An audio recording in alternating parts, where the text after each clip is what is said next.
what you think. Yo, what's poppin'?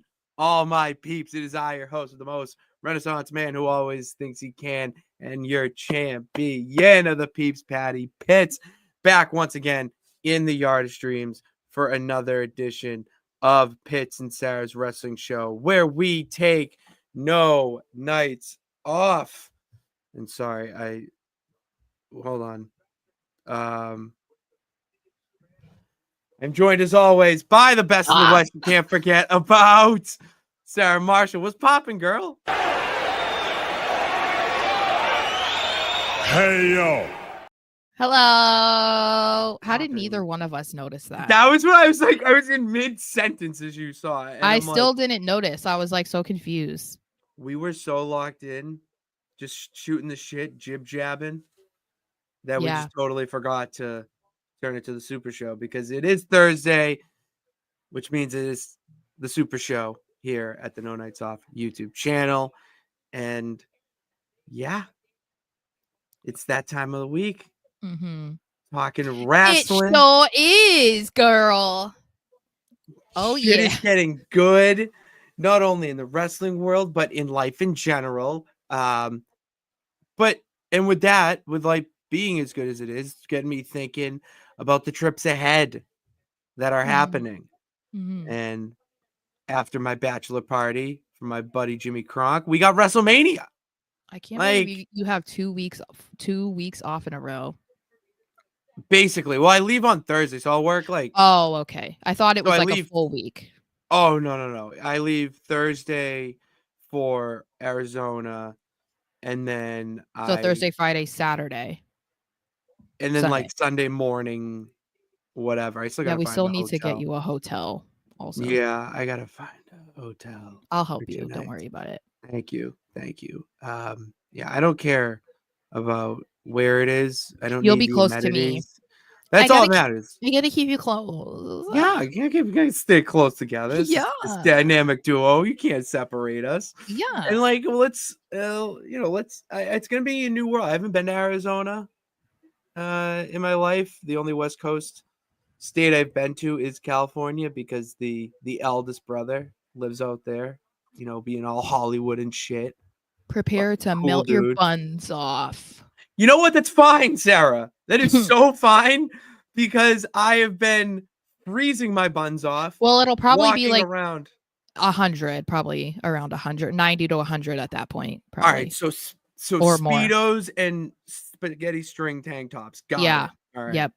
Yeah, that will be the attire. David, you're not too far from me, actually. Oh, really? Oh, yeah, he said he lives in Surprise. You're not too far. Surprise! Yeah, no, I know. There's some there's some funny places in Arizona. Like there's like Snowflake, Arizona. That's like there's funny. just some really random. Yeah. I'm excited for the trip. I can't wait. It's gonna be such a hell of a couple weeks, week and a half. And I'm already getting excited for Mania, even though the IWC, if you are an internet wrestling fan, it kind of gives off the impression that WrestleMania is going to suck this year. Well, no matches are exciting. And that Revolution on March 6th is going to be better. Because I saw that tweet and I'm hoping it was like a meme because the video I saw, that was my reaction reading it. You know what I mean? Like it was one of those laughing. So that was my reaction. So I'm hoping it was just a tweet of someone making fun of the AEW defenders. Oh, so yeah. I'm hoping because that was how I took it. Because if you think that, I mean, AEW is getting a lot better, and I'll talk about it today in the Super Show. But better card than me. Get the fuck out of here. AEW doesn't have CM Punk, John Cena, Roman Reigns, Drew McIntyre, Cody Rhodes, Kevin Owens. Yeah, Randy Orton. Which he's got to slither his way back onto the main roster. Oh, baby, he's a snake. He's a snake. Snake. Let's hear from the peeps here in the chat. No, we got a lot of people already. We got a lot of peeps. We'd love to see it. Where got Sophia who has a Switch. That's what I got is Mario Kart 8. I'm I think I don't know if my brother-in-law has that one. I don't know, but he has Mario Kart. You could play with John and the other commentator in here, because that's who I play Mario Kart with after we record. Yeah, well, I'm not sure if we have the right one. I don't know. I don't remember which one he has, but if you have deluxe, if you don't, you get Mario Kart. If you played Animal Crossing, I could go to your island. Yeah, see that I do have to get. And then you could get Marshall. We got 3. I have 3 games that I have to buy before we go to Mania. One of them being WWE 2K25. That's because I gotta at least get the $100 version for the island stuff and all of that. So the ideas that I have for it can be, successfully done. And then MLB comes out, the show. I want that. MLB the show might be one of the best made sports video games out there right now when it comes to graphics and movement. It's better than football. Any of the football games I play, it's up there with FIFA, which is in a league of its own. And then there's another one that I gotta buy too. But golf. Golf is such a relaxing game. I know you hate golf. There's nothing like just driving in a cart, hitting a ball 100 yards, and then driving and drinking. Oh, it's great. It's great. David, what's up to you? Final boss, what's popping? Ain't no party like a Pitsy Sara party. Damn fucking right, dude. You should come to a Pitsy Palooza. You want to talk about parties? I'm scared. Pitsy Palooza is the party of the summer. We got to resurrect that. COVID kind of killed that. What's poppin', Dylan? Good to see you, pal. Who else have we not? This also, right now we're not going to Mania, so it's just on SmackDown, NXT, Raw, WWE World. The best way to describe it is like how media companies, when they go cover the Super Bowl, they will send a team of say 8 people. But only 3 of the people get credentials for the game, and actually go to the game and watch it. That's basically what we're doing, in the sense where we're going to be there. We're going to be with the peeps. We're going to do everything except be live for the show. There's going to be a bar across the street or something, watch party that we will end up at. And if the worst case scenario happens, which the captain of all things nonsensical does not foresee that, then we stream it in the room. Worst case scenario. I know that we could watch Mania with you guys. Like we could react at the same time. That's if there's nothing like nada. Yeah. Because we are going to give back, even if the people don't give back to us. It's interesting, Sophia, that your birthday is 4 or 5 days after Mania, because Mania is 2 nights. So depending on when you see Mania. No, Curvin, it's going to be different. It's going to be so different from last year. All right. With the Bloodline Showcase, already an improvement. You have online GM mode, which I still have to look up if it's cross platform. So, but I don't see it being an issue. Dylan already pre-ordered it. Fuck yeah. Very cool. That's a peep. Maybe you can help us or join us in our whatchamacallit, my GM mode. We're bringing the bad gal back. I don't know how, because it's only 1 season mode this year. And I hate to be selfish, Sarah, but I would like to resurrect nonsense. So we might have to just bump you to universe mode. But you can put you on your brand. So are we vlogging? We'll do like clips. I'm not someone who likes to be like, we're in the car. Sarah, what's going on? You know what I mean? Like, I'd rather have clips of shit we're doing, and then when we can do a vlog. So maybe. Yeah. Don't forget. Also, hi Nathaniel. Hey guys. But yeah, I mean, we'll see. Like, there are going to be days where we'll be kind of like more chill, because when we go to WWE World and stuff in the Superstore, like we could probably take some stuff in there and like talk about whatever, post them on social media. I mean, it's also possible we could go live like at the end of the night or something and just like talk about the day or something, if you guys would be interested in that.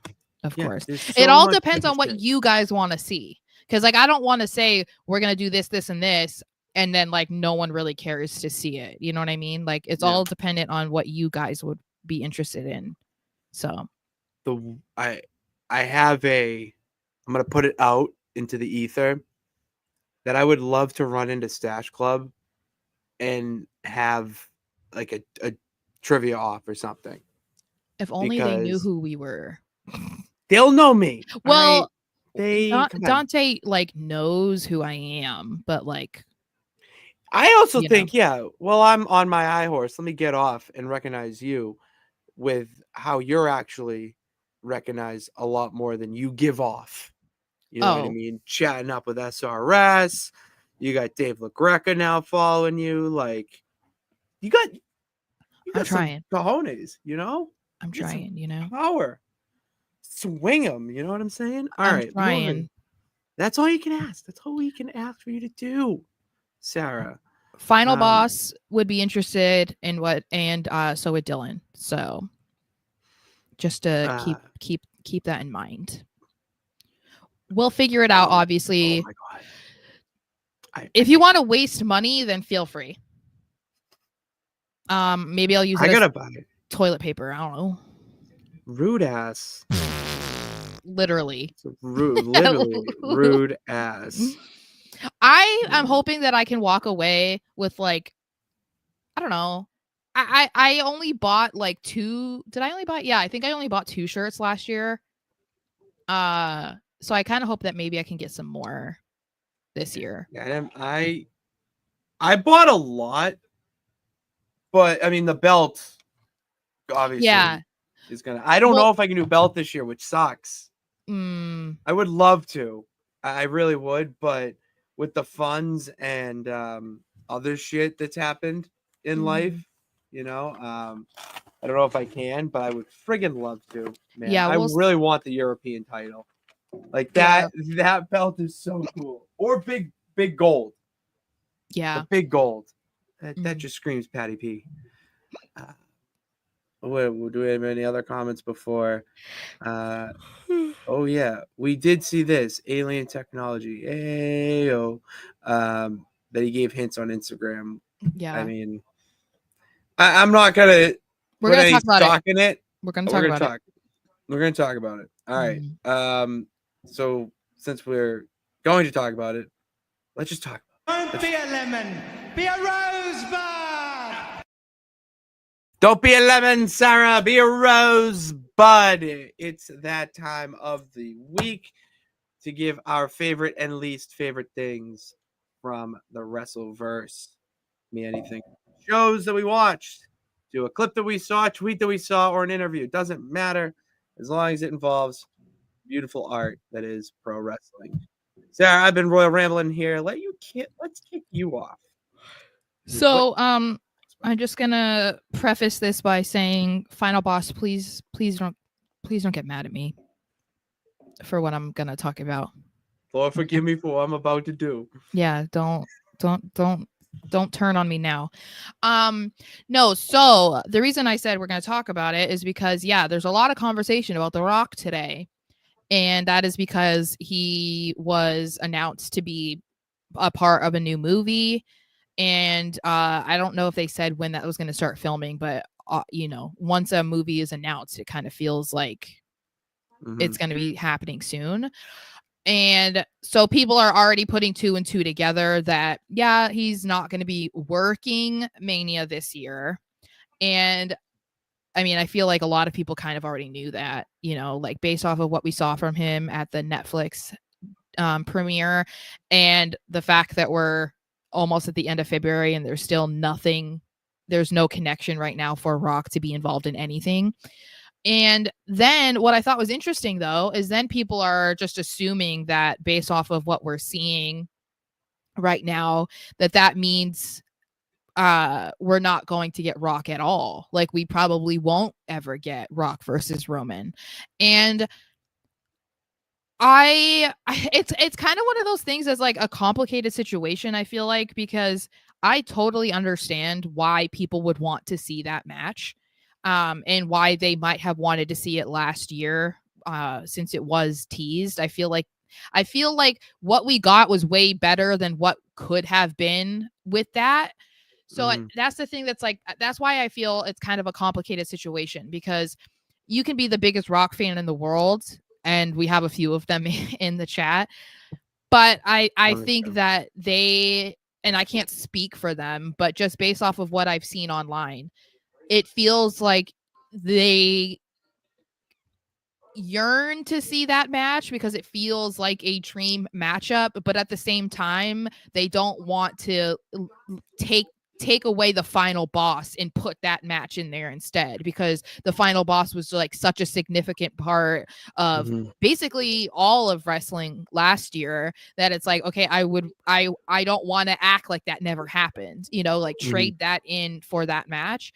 And so it's like they kind of have to be okay with that, and maybe that is the last time that we see The Rock wrestle.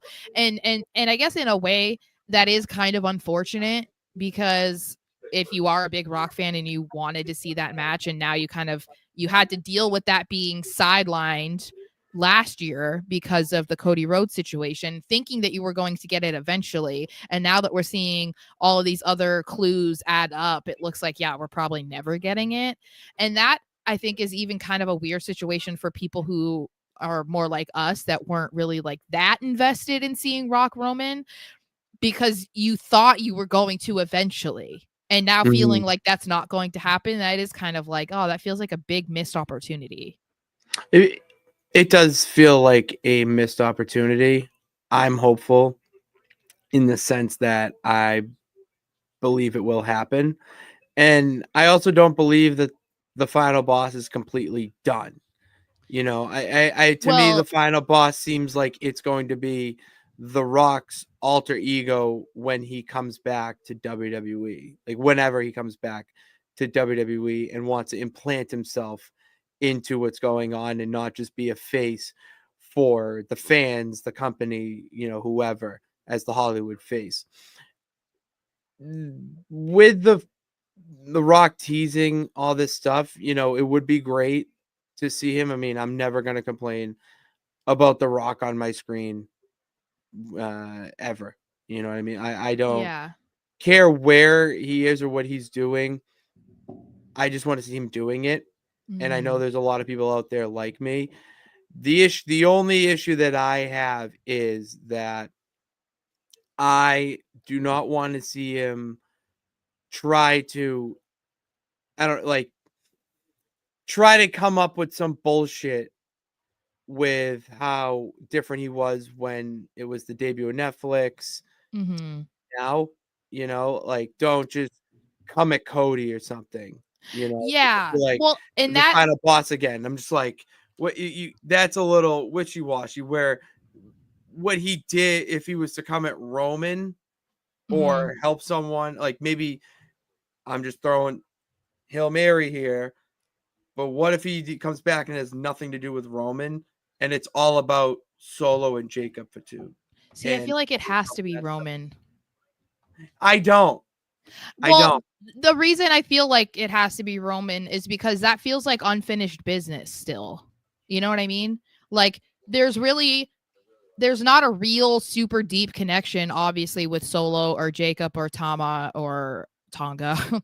And I think that if he's gonna come back, it feels like the only way he would come back is to face Roman, because he kind of ended any possibility of the final boss versus Cody.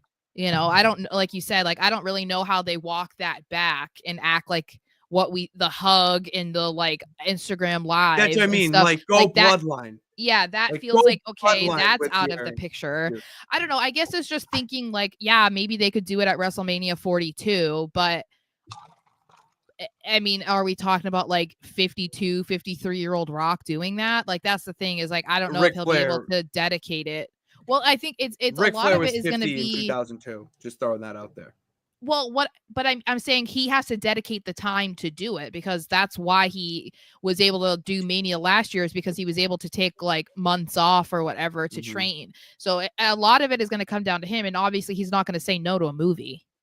I mean, that's money right there. It's money. So, and The Rock is top 3 biggest star in Hollywood right now. Yeah. So I will ask you this. I will say this too. So that's fine too. It kind of feels like it. He can come back and still do WWE stuff and never wrestle again. So if I'm also on that boat. But back to my point. Do you believe that if The Rock were to interfere in the alleged match of Jacob Fatu and Solo Sikoa at WrestleMania in helping Solo, that does not impede, like that doesn't connect to Roman somehow? Like you can't connect that to Roman? No, you can, but okay. I don't think we've seen enough to be like, we have been talking about him being the ringleader of the Bloodline 2.0. So that feels relevant to us, but that's not how a majority of people have interpreted this or thought about how this would make sense. You know, that's not something that I've seen really online that much. So, and I'm not saying, you know, that's it's not the echo chamber of like what everybody thinks, but I think we would immediately understand and be on board with it. I just don't know that like the majority of people would. And it feels like I don't know what they're doing with Solo. So that feels like, you know, if he's going to get the rub from The Rock, it feels like they would have big plans for him, but I don't know if that they would do that against Jacob. And like, I mean, I don't know. It's all very confusing now because it feels like the opportunity to have done that has already passed. So, you know, and if he can't commit to be around or to make sense of, you know, interfering in that match or something, then what's the point of doing it? You know? So that's the sticky part. But the reason why this is a rosebud, by the way, screwy finish, they both end up elevated after it. And The Rock's back. I don't hate it, Jackson. Don't hate that. It's not bad. The only reason why this is a rosebud is just because I was proven right. That's all. That's why I would say it's a rosebud, because people were trying to convince me I was wrong in this and this and that. And also just proving again that going with Roman Cody was the right decision. So, yeah. Once again, you're right, Sarah. I know. Once again, I know. That's why you should listen to me. I do 95% of the time. Yeah, that 5% though. Well, now it's time for you to listen to me though. In my rosebud of the week being MJF and Hangman feuding in AEW.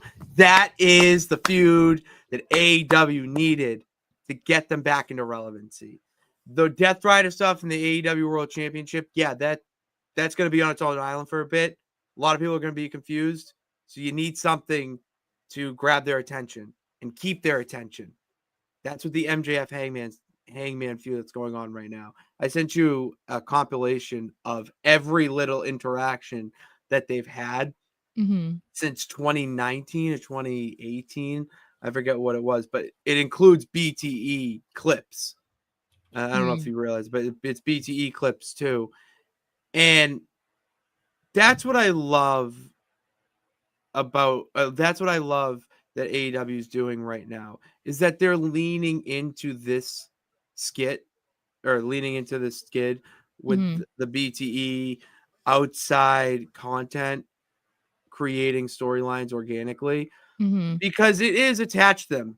BTE is attached to AEW. There is no Young Bucks or Kenny Omega or even Hangman Page without BTE.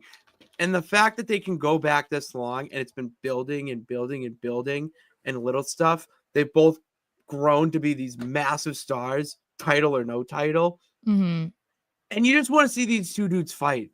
They've got to the point where you classify it as an AEW dream match. We're finally getting that at Revolution. This has the potential to be a trilogy that eventually ends up being for the AEW World Championship at some point. The problem is that my boy Mox has got that thing held hostage. Or Marina Shafir, technically. Do you see that she has the briefcase handcuffed to her wrist? No, I did not. Details. It's the details, Sarah, that I love. I love that in AEW this week. AEW as a whole is getting really good on a other note, a side note to this, that the product is getting a lot better, and I texted this to you that AEW's talent makes the storylines and makes these feuds better than any creative team. And it's unfortunate that it has to be like that. That it's not a collaborative effort. Where WWE doesn't have that problem. It's both. It's the team, it's the stars. Like AEW doesn't have that. So for the stars to be doing it and you giving them the freedom to do so, the product is getting better, and you can see it week in and week out. Yeah. Well, and I saw a lot of people, because I don't. We're gonna get you there. We're gonna get you to watch it. Yeah. So I don't obviously watch, but a lot of people that I follow watch because they watch just wrestling in general. And I saw, I don't know, I couldn't tell you how many people were raving about the MJF Hangman stuff. So like clearly that was a good move. And that's working really well. So because he's hitting his vulnerability or sensitive topic. I can't think about the word, but he's hitting that sweet spot where MJF wants to be loved by the crowd. He does. We saw how much he enjoyed it when he was teaming with Adam Cole and Better Than You, Baby. But also top 5 tag team in AEW history. Go ahead. Sorry. And you saw how he craved that, and how much of a sore spot it is now that he's gone back to being the devil. So I love it, and the fact that they're going deep with this type of shit makes it that much better. I think he probably would be best to just be a tweener. Always. Yeah, like a Stone Cold. Yes, that's what I mean. It's like, because he's got that edge to him where it's like, okay, he can't be like a full-blown baby face, or like he can, but it's like you kind of don't trust him. You know what I mean? And that's, I would say, like exactly what it was with Stone Cold Steve Austin. It was like, yeah, okay, he's a good guy, I'm cheering for him, but like, I don't trust you. I don't, like, you can snap in 2 seconds. You can turn on me in 2 seconds, or you're scheming behind my back. That feels like something that MJF could do. And I feel like that's his sweet spot. It's like, because then he'll be cheered when it's appropriate, but be booed when it's appropriate, instead of having to like fully commit to one or the other, if that makes sense. He can't do that right now, which is perfect. And the fact that he even said, I don't mind being the bad guy, and it was incredible. Just park this. The crowd reacting to MJF listing off the list of awful things that Hangman did over the past year. You drank another man's blood. You put a syringe in another man's mouth. You burned down his childhood home.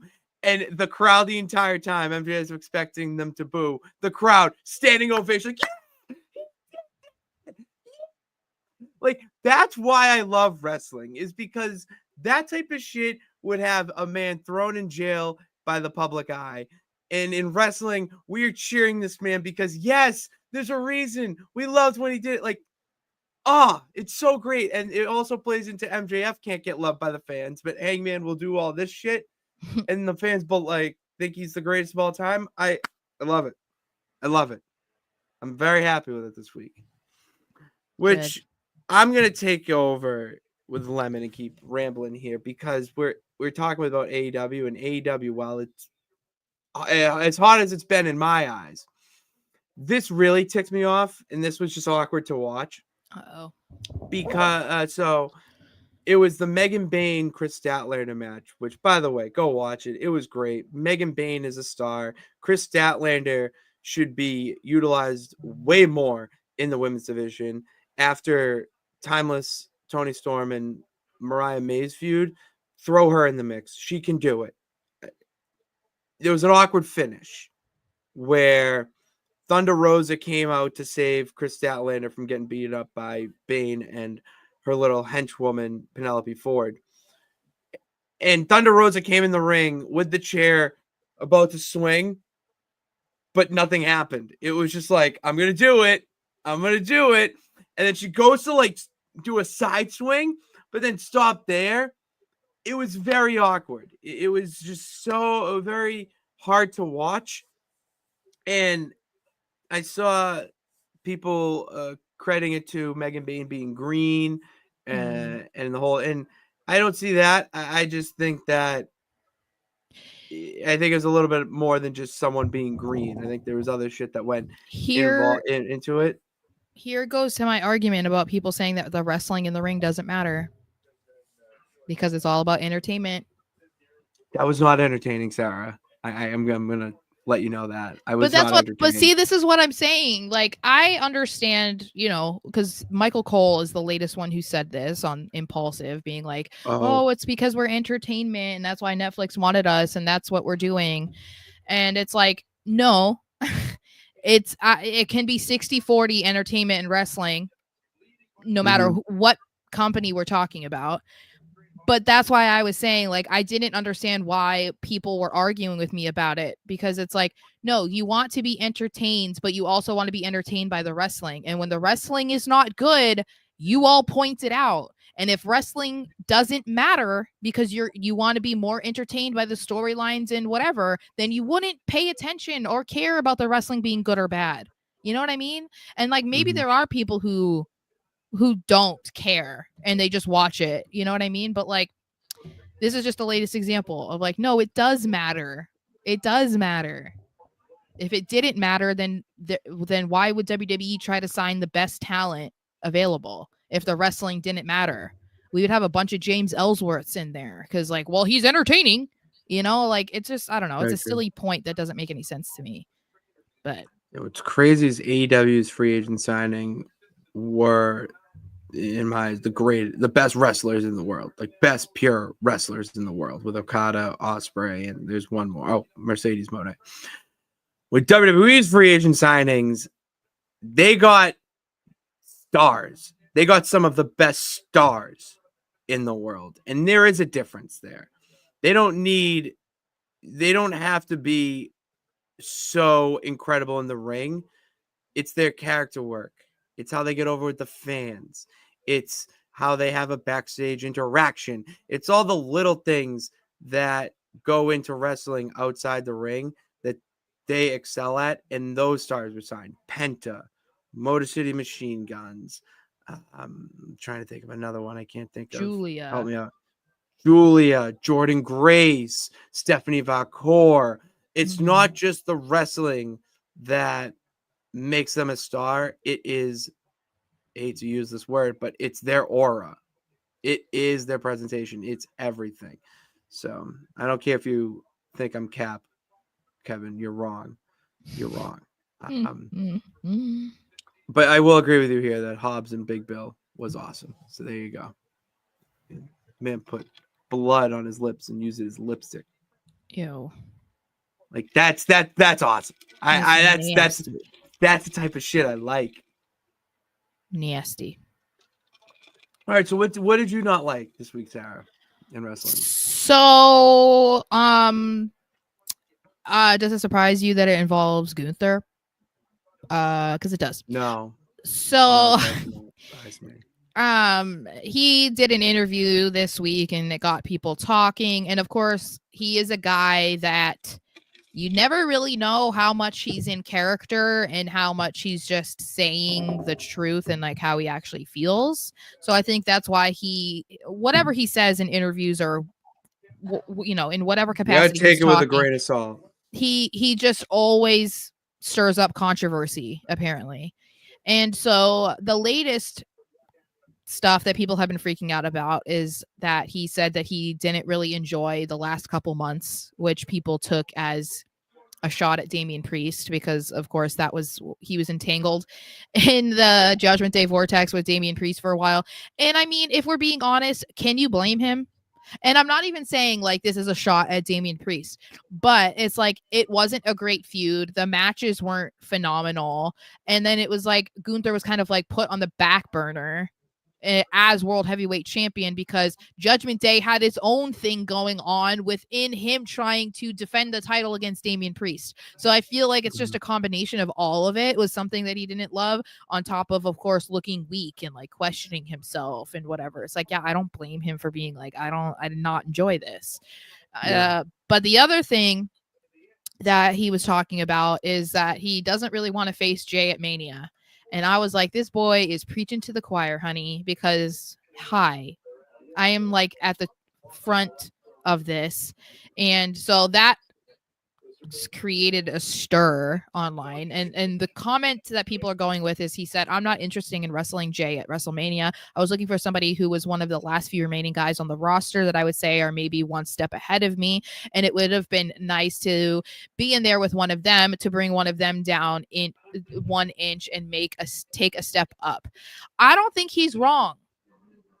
He says other things, and he praises Jay obviously for being as over as he is and like starting a movement and like making such an impact. But this is the thing, like, he's not wrong, because if we're talking about somebody who's world heavyweight champion, you expect them to face the top of the top talent in the division on their brand. So he should have been going after Seth Rollins, Drew McIntyre, CM Punk.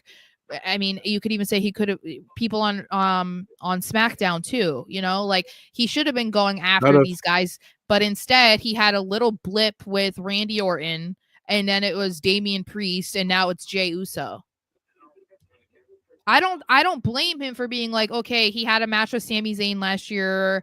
Okay, cool. But like, how much better would he feel going into WrestleMania, going against a guy like Seth Rollins or a CM Punk or a John Cena or a Drew McIntyre? You know, like that is probably what he would be aiming for, because you would consider them above him, right?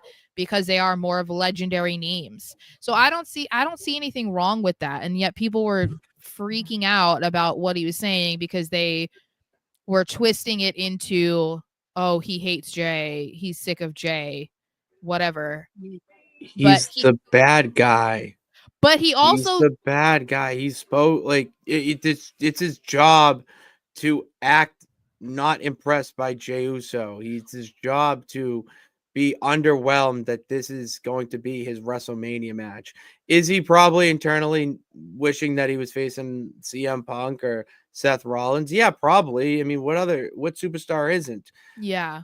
But what he's doing right now is building the match in a very old school way, a very old school way that they would do in the NWA days with, with Flair, Harley Race, all those guys. They didn't have social media or hours upon hours of TV time that they could just go on and cut these promos. Like they're going back to the roots of professional wrestling, where kayfabe is a real thing. It blurs the lines. You have a little bit of smoke and mirrors. You don't know what's real or not. So for him to say this, it adds to it. Yeah, it probably sucks. And if he does think of it and it is a shoot, like, okay, that's a bigger story. But I'm not here to dissect that. What I'm here to dissect is him saying it right now at the height of all this internet talk going around that Jey Uso winning the Rumble was quote unquote the worst Rumble decision ever, when Alberto Del Rio won the 40-man Royal Rumble. So let's all relax. Like, in my eyes, let's just all relax in calling Gunther, mean and a bully for saying this. Like, the man isn't a pro through and through, and is actually doing the best job of what he has. Yeah. I also feel like if you're a big Jey Uso fan, though, you need to, like, I feel like if you're a fan of a wrestler, you need to understand where they at or how they're perceived by a mass audience. And Jey Uso is not perceived as a main event top guy. He's not in the same echelon as Seth Rollins, CM Punk, John Cena, Cody Rhodes. Like, he's not there. He's just not. And that's fine. Yet. And that, if you want to believe that, that's cool. But I'm just saying, like, it shouldn't be offensive to think that maybe Gunther is telling the truth of, like, I was kind of hoping for one of these people instead. And because I think anybody who is a fan of any person when they're a champion would feel that way too, if they felt like they were only being given like oh yeah, you get this guy, but you're not facing the best talent available that you could be defending the title against. Everybody gets frustrated when their favorite is not doing that. I think, yeah, it's just another way to villainize Gunther, I think, but whatever, I guess.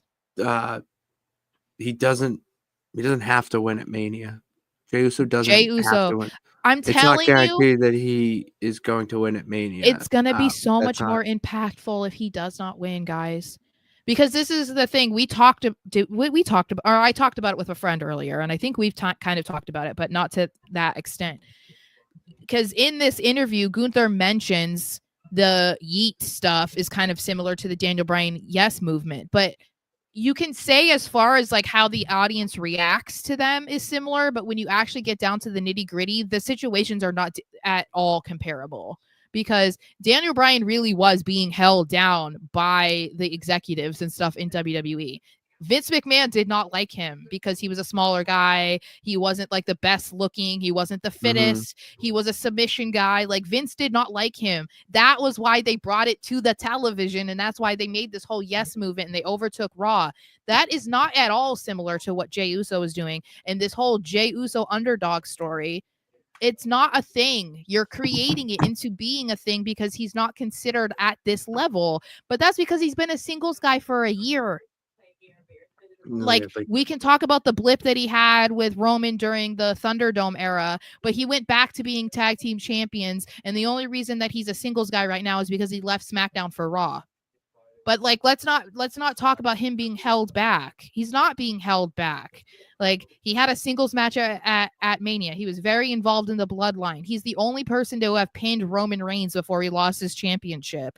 He has had multiple Intercontinental title matches and won the Intercontinental title. He also has had matches for the World Heavyweight title, which he already has against Gunther. So if we're talking about he's being held back, no, he's not.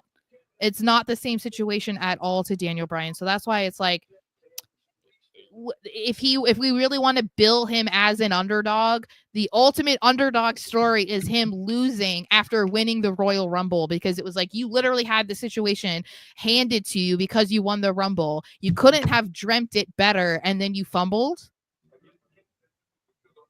I don't know. He doesn't need to win at WrestleMania. I know. If he lose at WrestleMania, goes away for a little bit, and then comes back and eventually wins the World Heavyweight Championship, that's a better story. I agree, but that's a lot of pop. And imagine Gunther needs. That's what I'm saying. Gunther needs to be completely hated.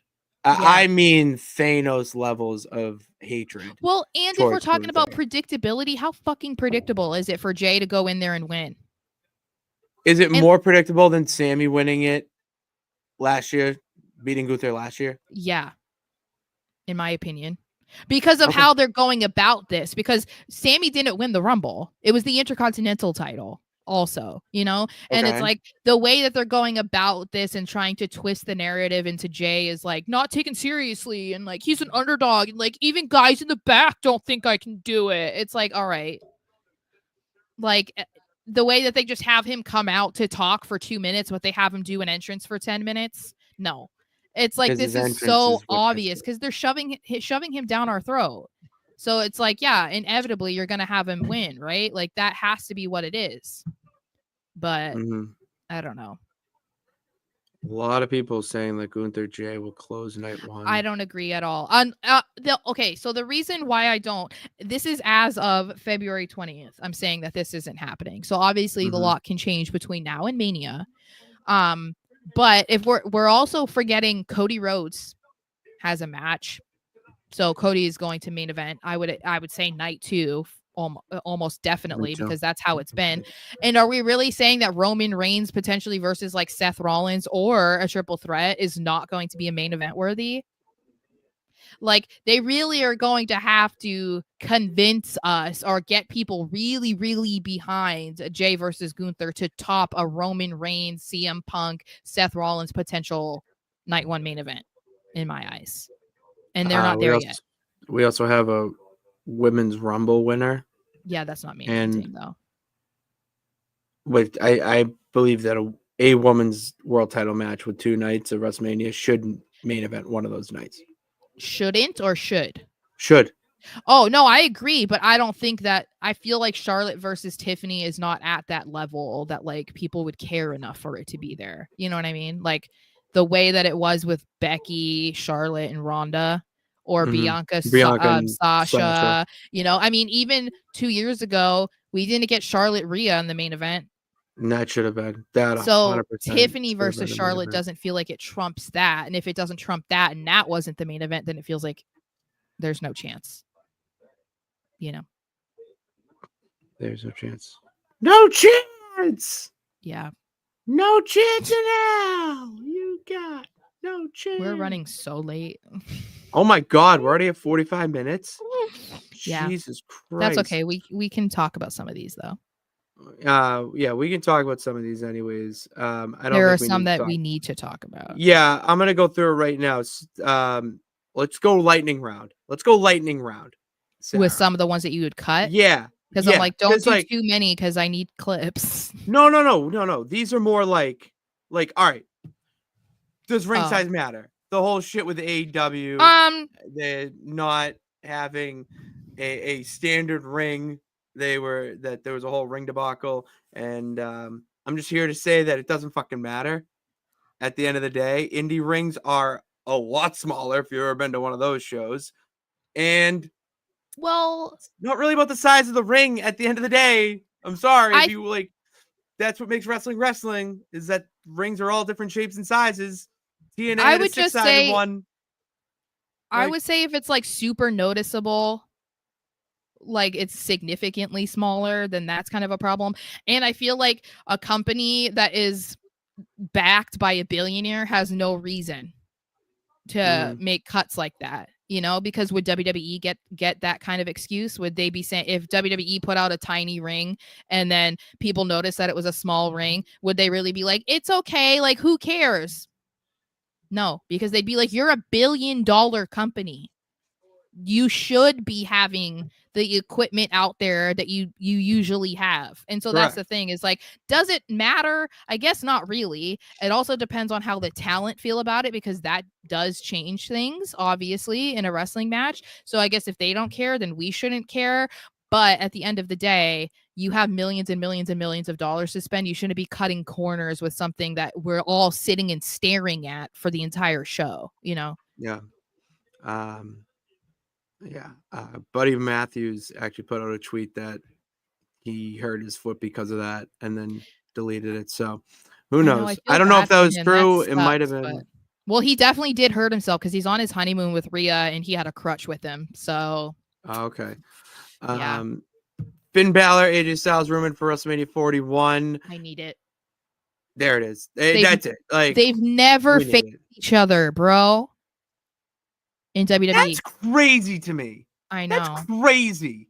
And this is the thing, right? Because people are not huge Finn Balor fans the way that I am. So this isn't something that they've, you know, like a bunch of people are necessarily saying. But over the past week, because of Finn's match with Seth, especially, people are kind of reminded of just how good he is. And when he's actually able to have a match that means something or against someone who's his equal, or I guess some could argue Seth's better. I don't know. It depends on who you ask, but then he kills it every time. It doesn't matter that he's like 40 something years old. He's incredible. And then people are like, yeah, Finn deserves better. They should be pushing Finn to the top. Judgment Day is not doing anything. Like, give us NXT level Finn Balor. And so if that is something that they want to do, and I don't know, obviously WWE hasn't said anything. This is just rumors about what could happen at Mania. It feels like, yeah, putting him against AJ Styles at WrestleMania is the right thing to do. Oh, wait, they did face each other? Oh, okay. Well, well, they haven't had like a feud, I guess. I thought they hadn't faced each other, but still. I saw that too, Sarah. You're not the only one. So that's why someone also said that on Twitter. Because I thought they did before, but so anyway, I'd be into this. I feel like this is great for Finn. It's great for AJ, but I feel like based on what we're seeing right now, this isn't happening. What if this is all building upon what Finn has been yelling at Dom about. No new members. Oh, maybe. Just but saying. AJ's a baby face right now. He is, but the thing is, like, anything's possible. I'm just throwing it out there. Because I just think AJ, they're having him like intertwined in the Intercontinental title picture. So if they're doing that right now, it's like, how do they then pivot from that to Finn? Mm-hmm. In a way that makes sense. Yeah. You know, Finn was just trying to compete to be in the Elimination Chamber for the World Heavyweight title. How do you then have him just all of a sudden want to be the Intercontinental champion? I don't know. It's Penta's been wrestling with a torn bicep for 3 years. He gave out that information while doing the Sheamus workout, Sheamus's workouts that he does for his YouTube channel. Said that he has been wrestling with a torn bicep for 3 years. And when asked if he's going to do anything about it, the man said, "No, it's good. It's all good." Well, I mean, at this point, it probably doesn't even hurt anymore.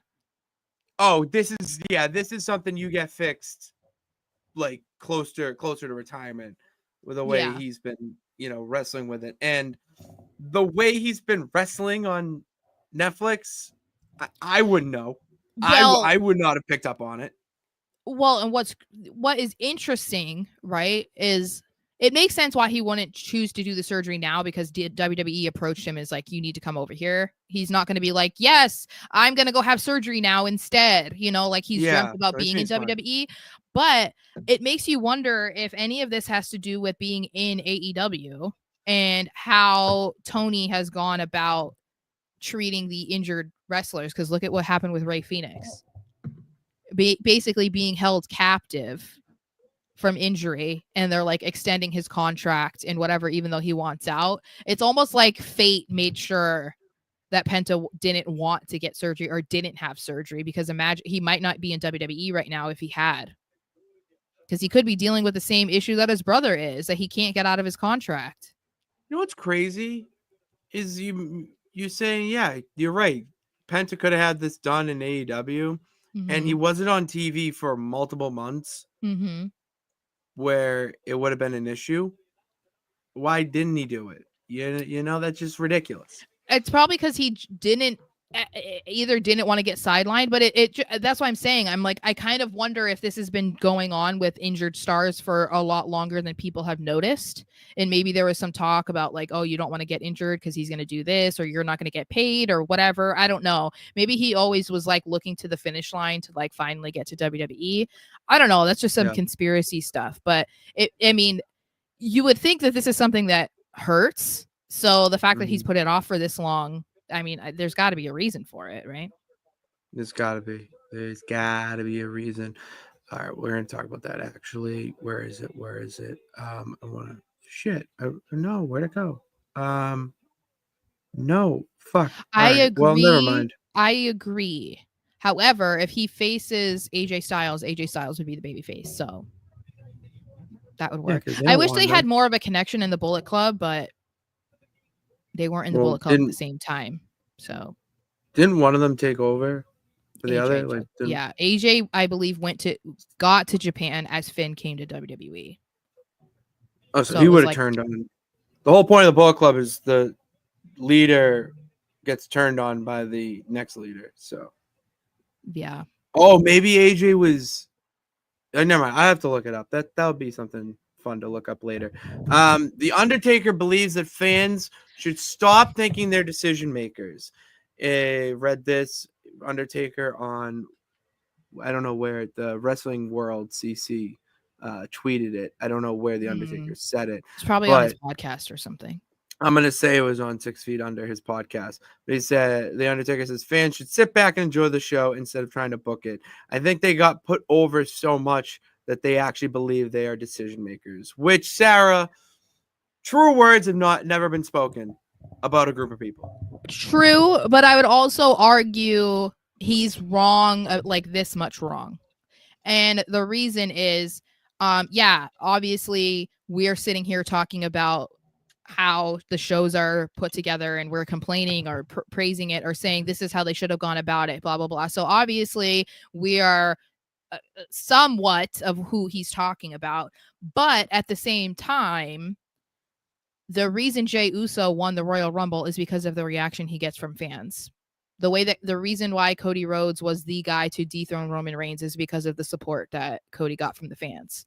So in a way, they kind of are the decision makers, because they're not going to listen to the fans all the time, obviously, but they can't do everything opposite of what the fans want, because they're the ones that are buying tickets to the shows and buying the merch and buying the streaming, stuff that's to watch the program. So like, he's right and wrong, if that makes sense, because like, fans dictate what is happening in professional wrestling. It's one of the unique features of professional wrestling.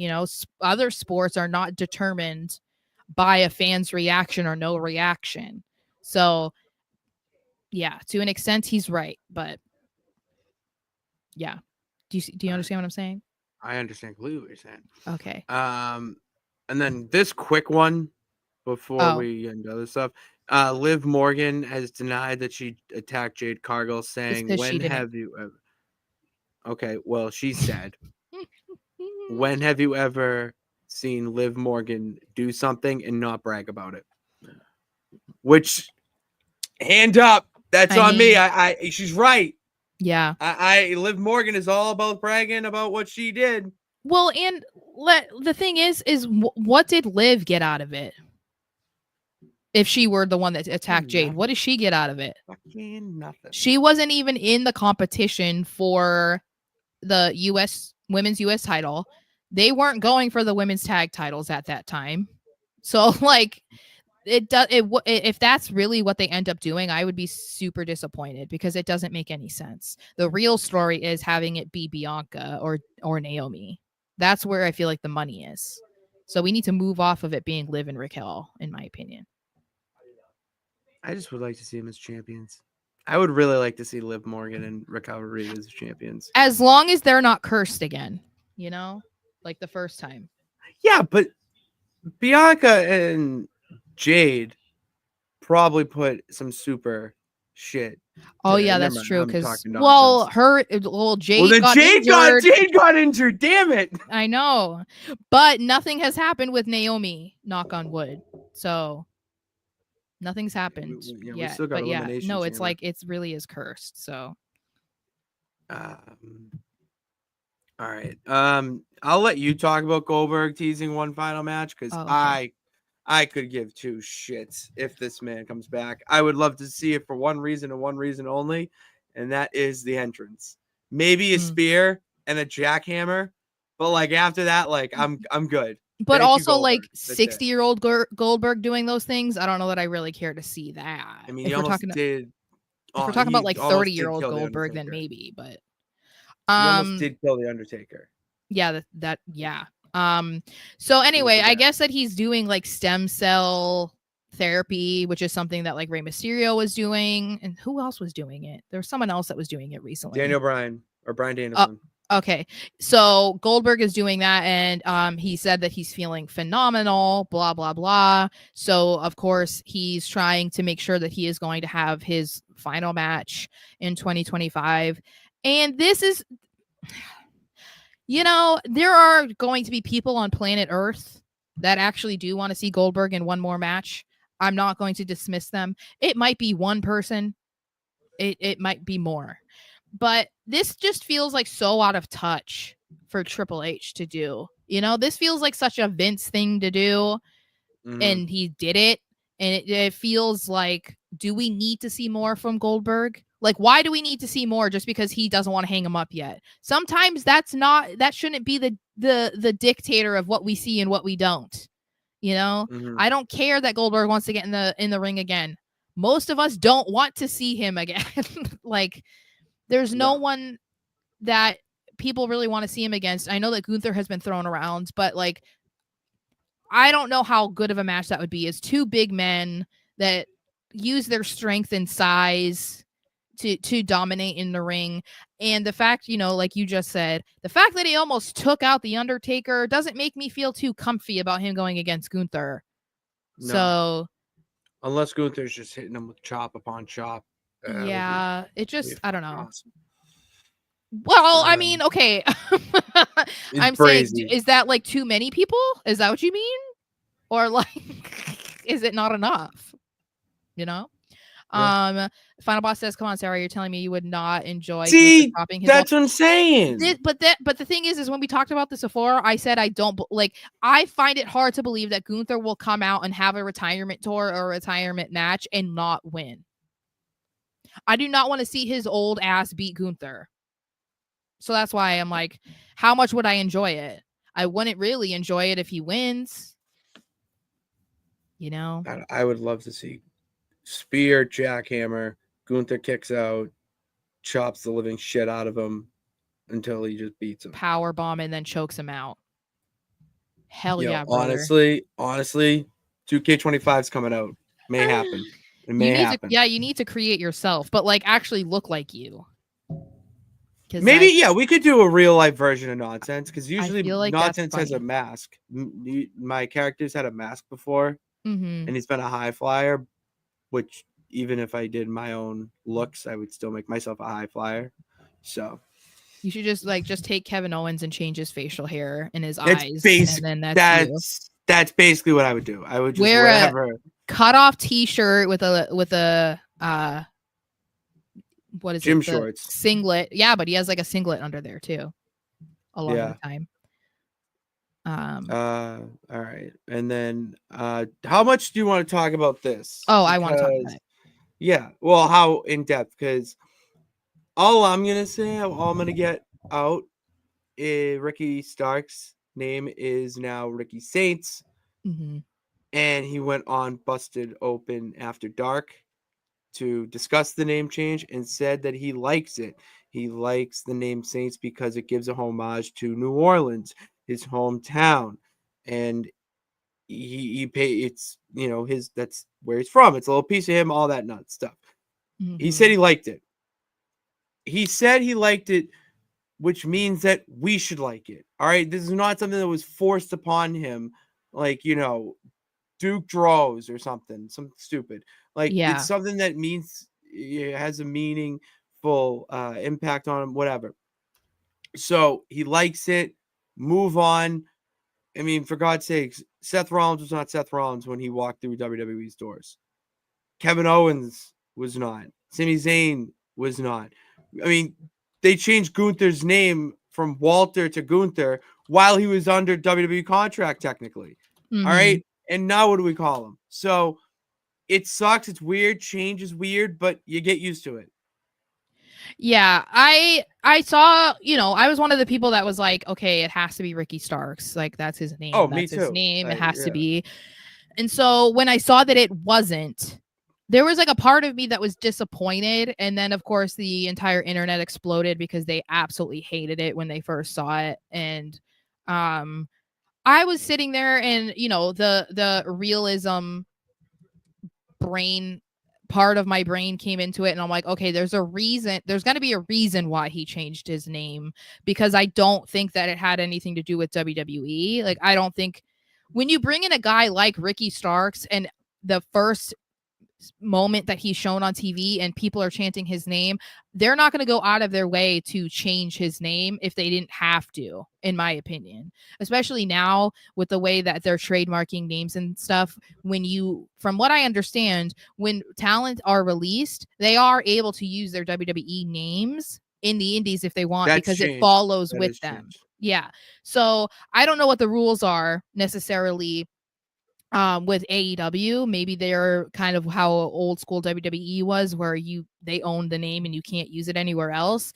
But I was thinking immediately, like, he's from New Orleans, like you said. The Saints are a big part of New Orleans, not even just because of the football team, but in other ways.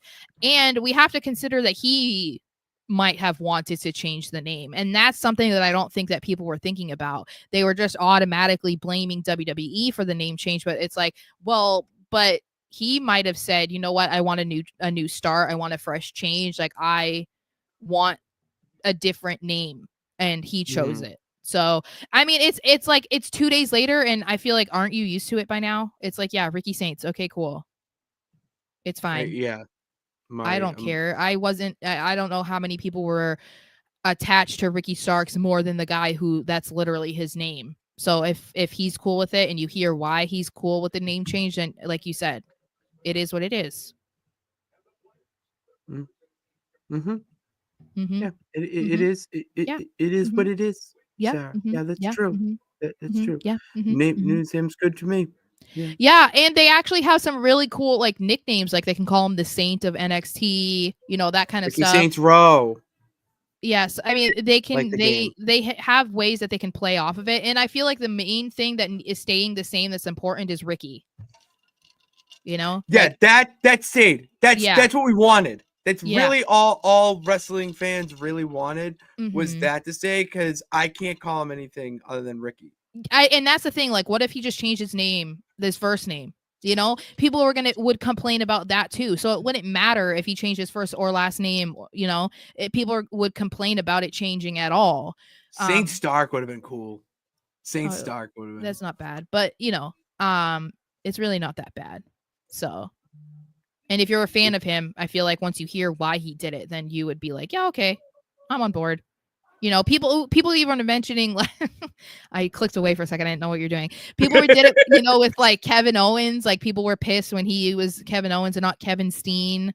And it's like, okay, Kevin Owens is like a cooler name in my opinion, and you got used to it. That pays homage to his favorite wrestler of all time, Owen Hart, and his son, who's named Owen, also after Owen Hart. Yes, it's all connected. So that's what I'm saying. It's like maybe it was hard if you were, and I would say for the most part, the people who are upset about it being Kevin Steen are just smarks, because it's like unless you really paid attention to the indies and stuff, you did not have any sort of like fondness for Kevin Steen, and so no, it's like, and it worked out. Look, he does the KO, the knockout, like it's cool.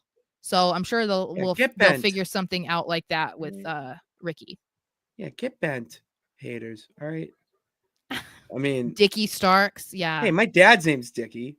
Like, no, he's saying at least he didn't change that. Like people would complain about that probably more. I would say. I would love Dickie Starks. That sounds so weird. It's Big Dick in the house. Big Dick Stark in the house. Yeah. Big Dick Dickie Starks, brother. Oh my God. Maybe we just thought of something. Big Dick Ricky. Big Dick Dickie. Oh God. Dickie Starks. Big Dickie Starks. I'm creating Dickie Starks. Yeah, you need to be Big Dick. Big Dickie Starks. Like Big Bronson Reed is just like Big Dick. Sorry, everybody. I was just realizing like people are listening to me say all this. It's like, shut up. I'm sorry. I get carried away. I have to be careful of my mouth because I'm around my nephew, so I can't say certain things. I'm like, this is my chance. This is my chance. Yeah. Welcome to my world, Sarah. I deal with fish beers and kitchens where language flies and is as colorful as. Yeah, no, I have to be like, I can't even say like stupid. Yeah, I do. I struggle with that with my niece and nephew. Like, I'll be down here playing a game and they're hanging out, and I'm like, shit, and they're like, I can't even say that. And I know. It's like, I heard you, or like I'm mumbling under my breath. And then I heard you. I know. I'm like trying to say. I was like, this is so stupid, and then it's like I have to be like, this is so silly. This is just so silly right now. Oh my God, she's so silly. It's funny because there was a guy that was caught on camera on a Raw, and he was just being obnoxious. It was when Gunther was coming out, and Gunther, when he stopped on the stairs, there's this guy that like looks at the camera and he's like, and I was like, ew. And my nephew was like, what did he do? And I was like, oh, nothing. It was just a guy in the audience. And he was like, was it this guy? And I was like, how did you know? He knew exactly who I was viewing. I was like, I don't know if that's a good thing, but yeah, I appreciate it. I appreciate that you are enjoying it. Well, Big Dick, Dickie Stark. Big Dick Stark. Big Dick, Big Dick, Big Dick. And it's like, out of context, that sounds weird. But that's my favorite wrestler right there. Big Dick Dickie Starks, bro. Big Dick Starks. Big Dick Starks. Oh, that's hilarious. Let it fly, David. Yeah, I'm gonna wrap up with the Michael Cole thing. Okay. We'll talk about this because it came out. Fightful reported today that women in the Fightful reported today that women on the main roster are currently frustrated with how booking has been going, and they don't see themselves being booked properly, all that nonsense. And the only thing I have to say before I toss it to you is that they're not wrong. It has been a little weird, a little wonky. The matches that they're in just feel like matches competing for either a number one contendership, a title, or just to fill time. Yeah. They do have one of the best women's divisions, if not the best women's division in all of wrestling right now. Most depth for sure. Most deep for sure. Most deaf. Most deep roster. So they should be utilized in the best way possible. Look at what HBK has been doing with the women of NXT. They basically take up the entire show. They main evented the show last week. So I'm with them. I hear them. The issue, the counterpoint I will make is that it's WrestleMania season. So a lot of the bigger stuff is going to get more time, and it's going to get more attention, which sucks that has to be the way of the wind. Yeah, we've talked about this, especially with the mid card, because I think obviously for the most part the women's champions have been pretty treated okay. I would say obviously I have my issues with Liv Morgan's title reign, how it was, and then how it ended. But she was on television every week, so it's like to a certain extent, it's like, can you really complain? I don't know. Nia Jax was whatever. Obviously, we all wanted to see it on Tiffany, so we're happy about that. I think in general, yeah, it feels like a lot of the women's matches are exhibition matches. That's the word I like to use, because it feels like they're just competing for nothing. And that's part of the problem with people winning the Royal Rumble and then they choose who they're facing so early, because then it's like, all right, we're only in February and we already know who's facing who for some of the matches, and so now they're not going to get involved in any other story in the lead up to Mania, because what's the point? Because I know they'd be like, oh, it's Charlotte versus Tiffany, as long as Tiffany's still champion at Mania, and it's like, when have we ever seen that change? They're not going to advertise a match that they're not going to follow through on unless something like crazy happens. I think the bigger issue that most of us would agree on is just the mid-card titles and the tag team titles, which have always been a concern basically since they were introduced. It feels like the women's tag titles are going to be, and they should be, put on Liv and Raquel, but we need to see more girls from NXT involved, because there are more like legitimate women tag teams in NXT as opposed to on the main roster. The women's mid-card titles, they need to be used. Otherwise, what was the point of introducing them? If all you're going to do is like, oh, Lyra's in the audience again tonight. Are we serious right now? We're supposed to think that it's like a big deal that she was the first women's intercontinental champion, and then you have her like chilling, watching Raw from the audience? Really? Like, as great as Chelsea Green is, we need to see her actually being a champion too. Chelsea Green is doing the absolute most with what she's been given. That exactly what we're saying about Lyra, how it doesn't feel important because she's not defending and all that. Chelsea is doing that with how she's presenting herself. The gear, having Piper Niven as Secret Service. It's top notch shit. Yeah, but I just think they need to take more time and effort into the women's divisions in general. I think that to an extent, Triple H has obviously done better in that regard than Vince McMahon, but I think that they're still so far behind where they could be. I mean, if we're talking about Raw and SmackDown, they're so far behind NXT when it comes to the women. I said it. They had like a PLE, like NXT's version of a PLE, and it was like 3 of the 4 matches were women, and the women main evented. What are we like? Raw and SmackDown are nowhere near that. Like we were just talking about how the women are not going to main event Mania. That's depending on what they do this year for NXT. There's an argument to probably be made that a women's match will main event Stand and Deliver. You know, you could say that in February. You can't really say, oh, there's a possibility that this women's match is going to main event Mania right now. So yeah, that shows you just how much more work they need to do. As much as I do love Big Dick Starks, him versus Obafemi, but over him versus Obafemi should not main event over Julia versus Jordan Grace.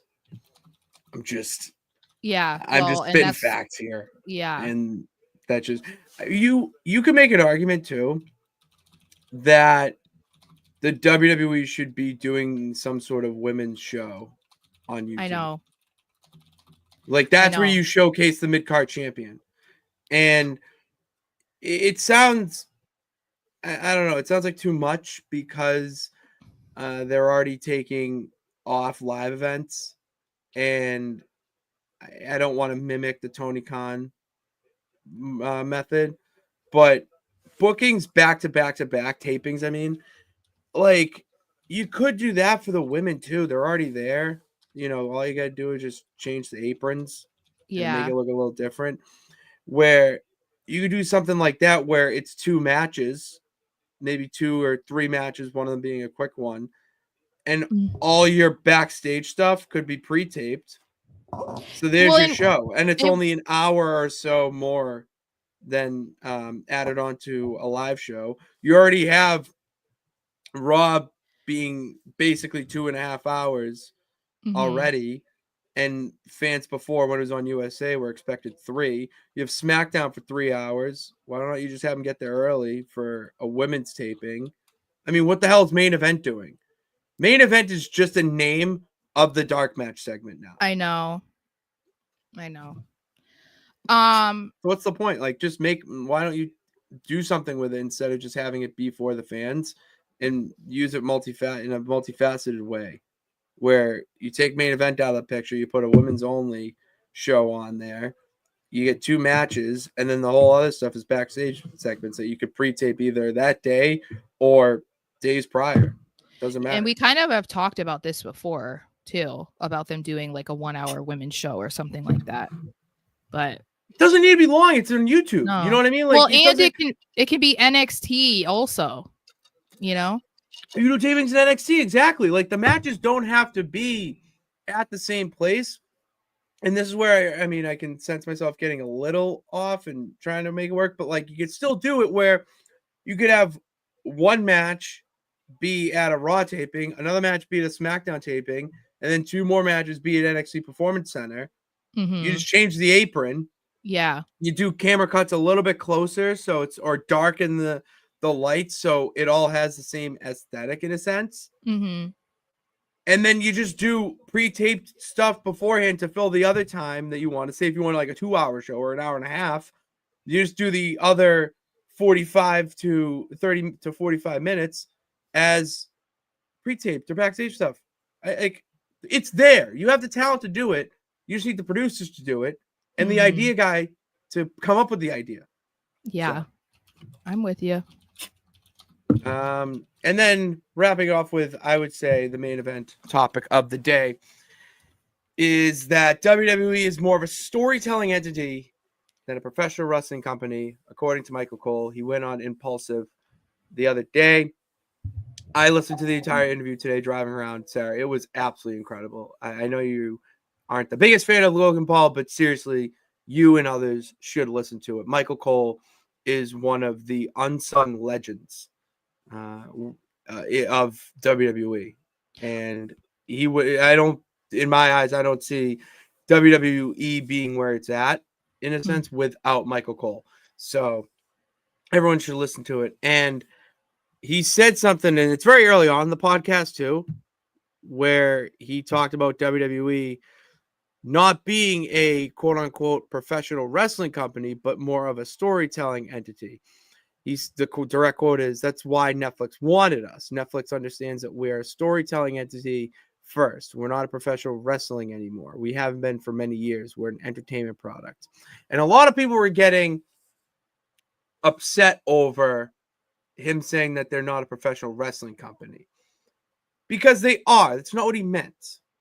What he meant by that is, when you want to sell your product and put it on a larger stage, you have to bend the rules in a sense. I mean, Vince McMahon said that they were sports entertainment.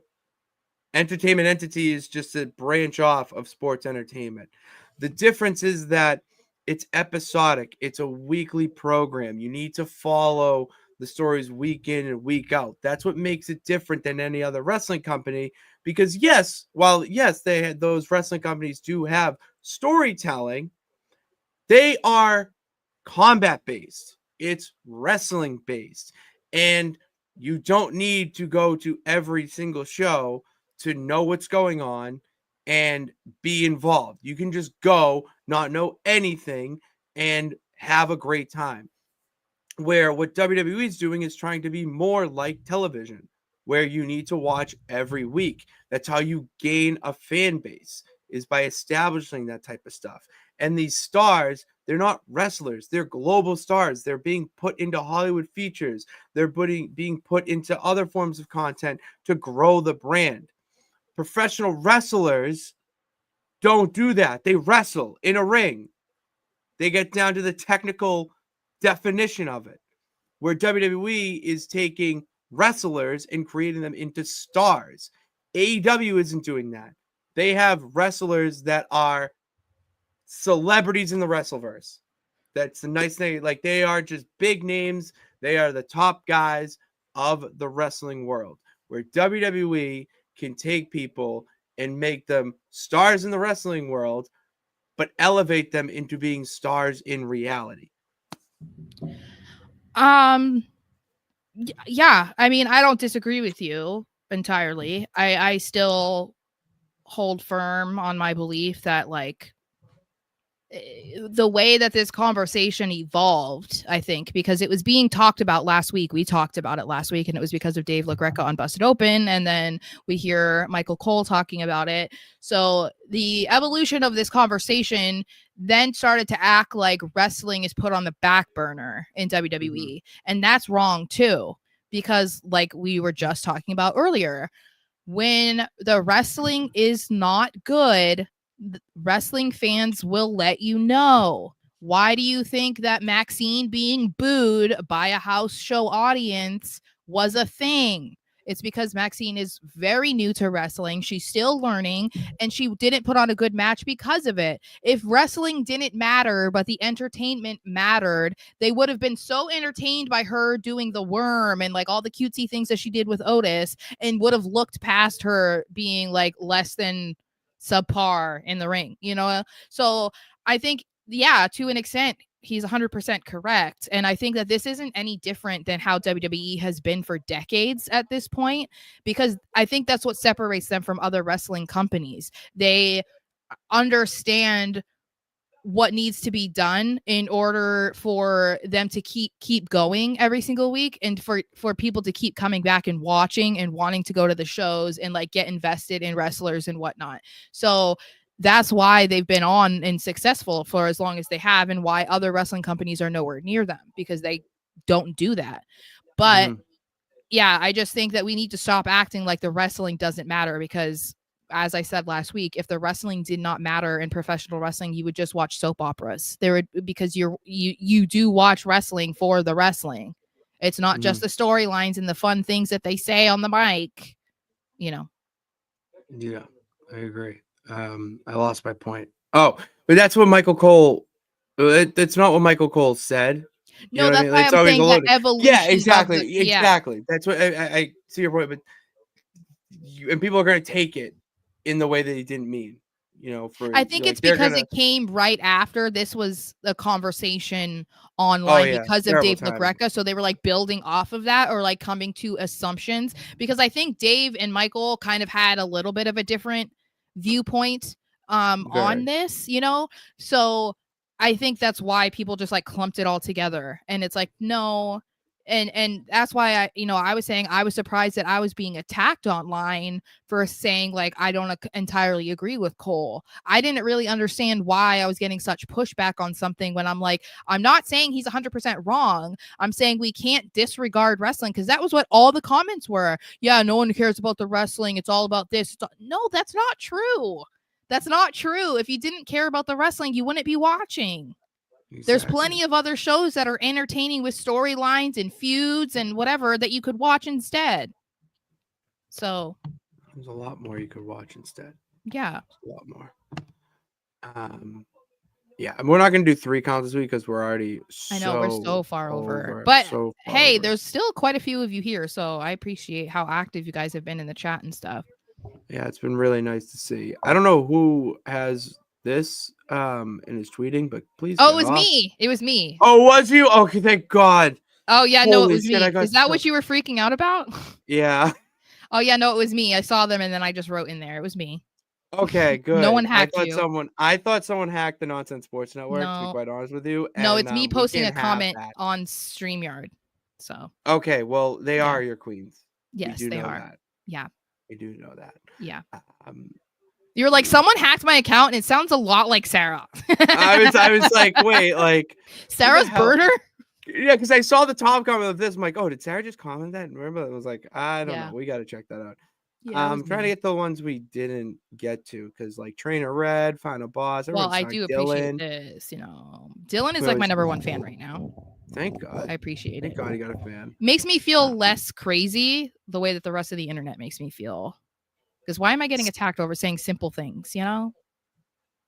I'll say because like yes boy on a tweet about Pretty Deadly and people are like, fuck you. And I'm like, okay. WWE sent a tweet out about Pretty Deadly and I'm like, yes boy. And you're telling me to jump off a cliff. I'm like, okay. Because people suck, Sara. All right. It was the first lesson my dad taught me at my first job. Is that people suck. Like with the moment you could talk, he was like, people suck, Patty. And you were like, okay, da. Okay, da. Because you're Irish. You're like, okay, da. Okay, big dick pits. We're talking a lot of dick on this episode. I'm sorry. A lot of dick on this episode. You know what? If they are going to be champions. If they become champions this year, I might cry. I'm not even joking. I want to meet them at WWE World, but I was thinking about it and I'm like, I really want to go up to them and just let them know how much I love them. And then they'd probably be terrified of me. No, they would love it. No, if you talked about how much we talk about them on this show, I think they would be very happy. They might. I don't know. I don't know if there's a lot of people. Jey Uso fans versus, it really is. It's up there. It's only February. It's really up there. Yeah. But yeah, so it would be cool if I could meet Elton and Kit and just profess my love to them, That'd be sweet. That would be nice. So we'll see. Stay tuned. Stay tuned. We have a lot in the works. We got Mania coming up, as we talked about. We have Elimination Chamber next Saturday, which I'm pissed about. I wish it was this Saturday. I know, but we're gonna do our prediction show next week. So next week. Next Wednesday. Wednesday. Oh, beautiful. Because we got a guest on Thursday. Oh, yeah, that's right. We got a guest on Thursday. I'll announce it on Tuesday. I think I announced it, but I'll announce it again on Tuesday because we're finalizing a time. She still hasn't got back to me, but she said that next Thursday we'll be free. So, yes, it is a woman. What woman? We'll find out. Okay. My mom. It's just our moms. It's just our moms coming on Talk Shop. No, so be on the lookout for that. I'll announce that on Tuesday when I know more info. And subscribe. Hit that bell button notification. Subscribe and hit that bell notification to know every time we go live and post, because we're posting stuff. We got YouTube Shorts that we post as well. We got clips that Sara cuts up from the show, in case you don't want to watch the whole thing, which people do, and we appreciate those peeps.